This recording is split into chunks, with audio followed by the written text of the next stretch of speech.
ब्रेकनंतर Maharashtra calling मध्ये आपल्या सगळ्यांचं स्वागत। ब्रेकवर जाण्यापूर्वी आपल्याला सुजाताताईंनी एक प्रश्न विचारला होता, त्याचं सर आधी आपल्याला उत्तर द्या। ठीक आहे, हरकत नाही। सुजाताताईंच्या घरामध्ये त्यांची एकतर पहिल्यांदा सुजाताताई तुमची रास आहे धनुरास।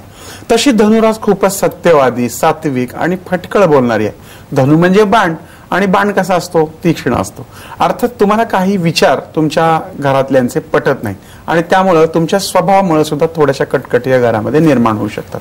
पण ज्यावेळेस अशा घरामध्ये बरकत असून सुद्धा जेव्हा कटकटी असतात, अशा वेळेस एक साधं सोपं एक सुंदरसा उपाय मी तुम्हाला सांगतो आणि मी तुम्हाला हेही सगळ्या श्रोत्यांना सांगतो की हा उपाय करून फार काही मोठा फरक पडेल असा कुठलाही शब्द मी तुम्हाला देत नाही, कारण माझे जे वाडवडील आहेत, पूर्वज आहेत, आजी आजोबा आहेत, शास्त्रकार आहेत, त्यांनी जे जे सांगितले, जे जे उपाय ते मी तुमच्या पुढे मांडतोय, तुम्ही करून पहा। त्यातून फार काही खर्च नाही आणि ते करण्याने कोणी मरणार नाही, त्यामुळे तुम्ही हे जरूर करून पाहायला हरकत नाही।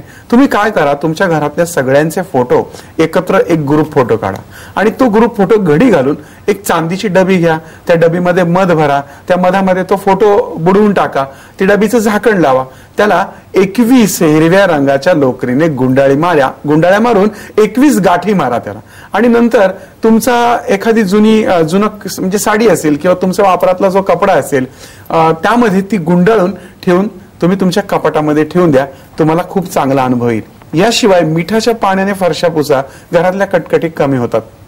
संध्याकाळच्या वेळेला तिळाच्या तेलाचा दिवा देवापुढे लावायला सुरुवात करा। फारच जर कटकटी होत असतील, घरामध्ये पिण्याच्या पाण्याचे जे साठवण करता त्या ठिकाणी मातीच्या पणतीमध्ये तिळाचं तेल, खोबरेल तेलात भिजवलेली वात पूर्वेकडे तोंड करून पेटवून ठेवा, आणि मात्र घरामध्ये उंदीर वगैरे प्रादुर्भाव असतील तर ते बघा, नाही तर ती उंदीर ती वात पळवेल आणि गडबड होईल। ती विजेपर्यंत थांबा, मग तुम्ही झोपायला गेलात तरी हरकत नाही। हा प्रयोग तुम्ही करून पहा, घरातल्या कटकटी बऱ्यापैकी कमी झालेल्या दिसतील तुम्हाला। नक्कीच सर, आता आपण अनुभवाचा फोन घ्यायचा आहे आपल्याला। पुण्यावरून आशिष पाठक आहे।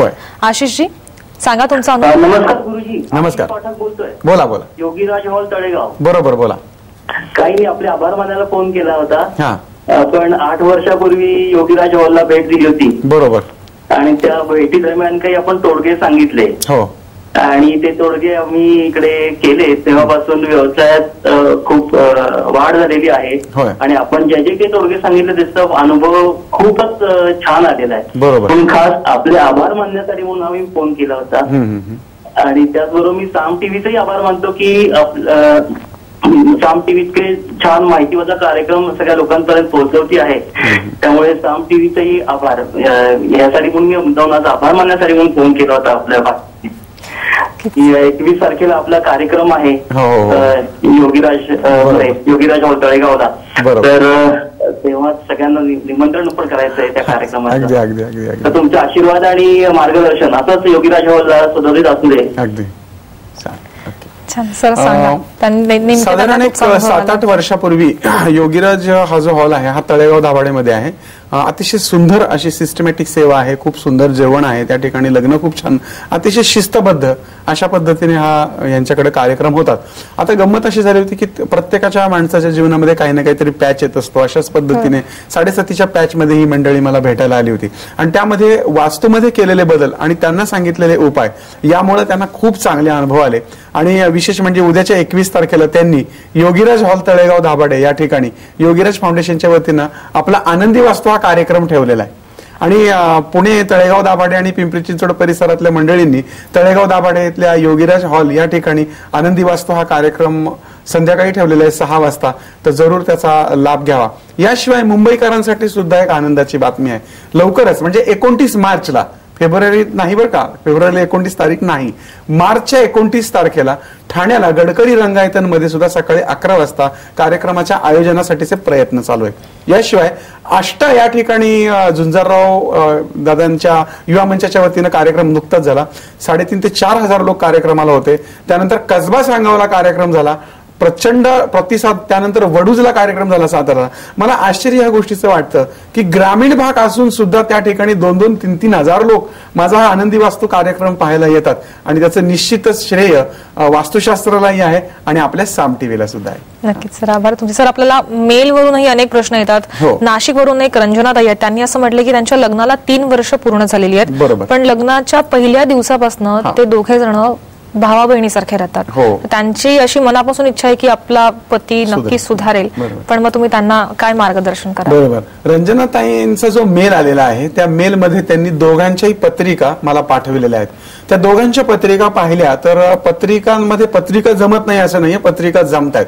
पण एकंदरीतच पहिल्या दिवसापासून रंजनाताई आणि त्यांचे जे पती आहेत ते पती पत्नीसारखे राहतच नाहीयेत, बहीण भावांसारखे राहत आहेत.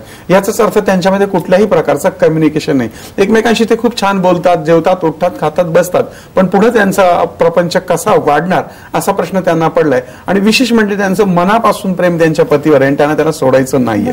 पण एकंदरीत जर पत्रिका आणि त्यावेळेची प्रश्नकुंडली ज्यावेळेस मेल पाहिल्यानंतर मांडली त्यावेळेस असं स्पष्ट लक्षात आलं की त्यांचे जे पती आहेत ते 100% संसार करण्यासाठी अकार्यक्षम आहेत. आणि खरोखरीच आपण या विषयावरती आपण एक एपिसोड घेणार आहोत की ग्रामीण भागामध्ये आता शहरी भागामध्ये उघड उघड काही प्रवृत्ती बळावत चाललेल्या आहेत, ज्याला आपण गे संस्कृती म्हणत चाललेले आहे. उघड उघड या गोष्टींवर चर्चा होत नाही, पण ही जी गेज मंडळी आहे यांच्या पालकांनी सुद्धा या गोष्टी समजून घेणं गरजेचं आहे. याची उघड उघड चर्चा करून असं कुठल्याही मुलीचं आणि मुलाचं आयुष्य नष्ट केलं नाही पाहिजे. या केसमध्ये त्यांनी जवळजवळ 12 ते 13 पानी मला मेल पाठवलाय. त्याच्यामध्ये त्यांनी असं लिहिलंय की लग्नाआधी तो त्याच्या आई वडिलांना म्हणत होता की माझं लग्न करू नका, पण तरी सुद्धा त्यांनी आट्टा खातर आईबापांनी मरण्याची धमकी देऊन त्यांना लग्न करायला भाग पाडलेलं आहे. आणि नेमकं दुर्दैवाने रंजनाताईंचं प्रेम ह्या माणसावरती आहे की जो माणूस यांच्याशी बहिणीसारखा व्यवहार करतो. आणि अर्थात जर तुम्हाला त्याच्याबद्दल जर असंच प्रेम वाटत असेल आणि बहीण भावासारखंच जर राहायचं असेल तर तुम्ही त्याच्याबरोबर राहू शकता, पण तुमच्या भावना आणि तुमची गरज काय याच्यावरती तुम्हाला वागायचं आहे. पण मला असं वाटतं की इथून पुढच्या कालावधीमध्ये तुम्हाला जे तुम्ही ज्या खोट्या आशयावर बसलेला आहात की त्याच्यामध्ये काही फरक पडेल तर तो रंजनाताई मुळीच पडणार नाहीये. तुम्हाला आताच योग्य तो निर्णय घेऊन त्याच्यापासून फारकत घ्यावी लागेल. आणि जर तुमचं त्याच्यावर प्रेमच असेल तर तुम्ही असंच आयुष्य त्याच्याबरोबर काढू शकता. दोन्ही पर्याय तुमचा तो निवडायचा. आपल्याला एक आणखी फोन येतो इस्लामपूरवरनं छाया यांचा. छाया, आपला प्रश्न विचारा. हा विचार. नमस्ते. नमस्कार. मी इस्लामपूर बोलते. छाया ताई बोला. मला असं विचारायचंय, आमच्या वास्तूमध्ये म्हणजे आमची वास्तू जी आहे ते दक्षिणेकडे तोंड करून आहे. बरं.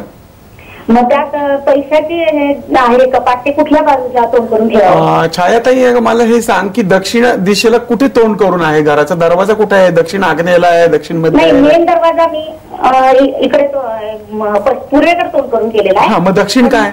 आमची जी वास्तू म्हणजे जे प्लॉट आहे, प्लॉटचं तोंड आहे, रस्ता आमचा दक्षिणेच्या बाजूला. त्या रस्त्यातनं जेव्हा तुम्ही तुमच्या घरात येता तेव्हा गेट ठेवलंय किंवा आत येण्यासाठी जी जागा आहे ते कुठल्या दिशेला? आग्नेय, नैऋत्य, दक्षिण? आग्नेय दिशेला. आग्नेय दिशेला. आणि दरवाजा पूर्व आग्नेयला आहे का पूर्व ईशान्येला आहे? पूर्व नैऋत्येला. पूर्व नैऋत्य कशी असेल? पूर्वेला आग्नेय किंवा ईशान्य या दोन दिशा येतात? पश्चिमेकडे, पूर्वेकडे तोंड करून नाहीये, पश्चिमेकडे तोंड करून नैऋत्य कोपऱ्यामध्ये आहे. बरं, मग आता तुम्ही काय कपाट कुठे ठेवले पैशाचं तोंड करून? पूर्वेकडे तोंड करून ठेवलंय. बरं, मग आता कसं आहे छायाताई, अगं पैसा जर पूर्वेला तोंड करून ठेवला तर जसा उगवतो सूर्य तसाच मावळतो असं म्हटलंय नी. आणि म्हणून लक्षात घ्या की तुम्हाला पैशाचं कपाट जर ठेवायचं असेल तर तुम्ही ते उत्तरेकडे तोंड करून उत्तरेच्या खोलीमध्ये ठेवावं असं शास्त्रकारांनी सांगितलंय. पण छायाताई, तुमच्या प्लॉटचा जो गेट आहे तो गेट आग्नेय दक्षिणेकडून आहे आणि तो वेल्थ कॉर्नर आहे, त्यामुळे टेन्शन घ्यायचं कारण नाही. तिथून मोठ्या प्रमाणात संपत्ती येईल. पण पूर्वाभिमुख ठेवलेली संपत्ती लगेच हाता वेगळी होते, म्हणजे खर्च होतो असं म्हणतात, कारण उगवलेला पैसा मावळतो. असंही काहीतरी कदाचित चुकीची असेल. पण मी म्हणतो शास्त्रकार जर म्हणतात उत्तरेला तोंड करून तिजोरी ठेवा तर उत्तरेला तोंड करून तिजोरी फिरवायला काय हरकत आहे शिल्पा? आणि यांनी काही कोणाचं नुकसान नाही आणि कोणी मरणार नाही. त्याच्यामुळे उत्तराभिमुख तुम्ही तिजोरी जरूर ठेवा. उत्तरेला तोंड करून तुम्ही त्या तिजोरीमध्ये पैसे ठेवताना तुमचं तोंड दक्षिणेला होईल, तिजोरीचं तोंड उत्तरेला होईल. नक्कीच ही चर्चा आपल्याला अशीच सुरू ठेवायची, पण एका छोट्याशा ब्रेकची वेळ झालेली आहे, त्यामुळे तुम्ही कुठेही जाऊ नका. तुमचे प्रश्न असतील तर नक्की विचारा, पण आता एका छोट्याशा ब्रेकची वेळ झालेली आहे. एक ब्रेक घ्या.